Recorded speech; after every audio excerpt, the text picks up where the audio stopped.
سلسلے کو آگے بڑھاتے ہوئے خبر شامل کرتے ہیں جیرم سے۔ ڈپٹی بیورو چیف ظہیر عباس کی رپورٹ کے مطابق خوراک کے معیار میں بہتری لانے کے لیے پنجاب فوڈ اتھارٹی مصروف عمل ہے۔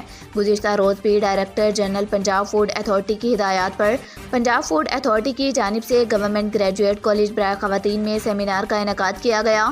اس شاندار سیمینار کا مقصد طلباء کو غذائیت سے بھرپور خوراک کے چناؤ اور غیر معیاری خوراک کے استعمال سے پیدا ہونے والے منفی اثرات کے حوالے سے آگاہی دینا تھا۔ سیمینار میں 100 طلباء نے شرکت کی۔ پرنسپل ادارہ ڈاکٹر غزالہ یاسمین اور پنجاب فوڈ اتھارٹی کی جانب سے محمد عاقب رسول فوڈ ٹیکنالوجسٹ ایڈمن نے بچیوں کو لیکچر دیا۔ دونوں مقررین نے اپنے اپنے خطاب میں کہا کہ بہتر اور معیاری غذا کے چناؤ سے ہی صحت مند معاشرہ تشکیل پاتا ہے۔ بچوں کی بھرپور نشو و نما کے لیے محفوظ، صحت بخش اور غذائیت سے بھرپور خوراک انتہائی ضروری ہے۔ غیر معیاری خوراک سے بچانے اور محفوظ خوراک کی فراہمی کے لیے پنجاب فوڈ اتھارٹی کی طرف سے کیے جانے والے اقدامات پر بھی روشنی ڈالی گئی۔ بچوں اور اساتذہ کی جانب سے پنجاب فوڈ اتھارٹی کی کاوشوں کی تعریف کی گئی۔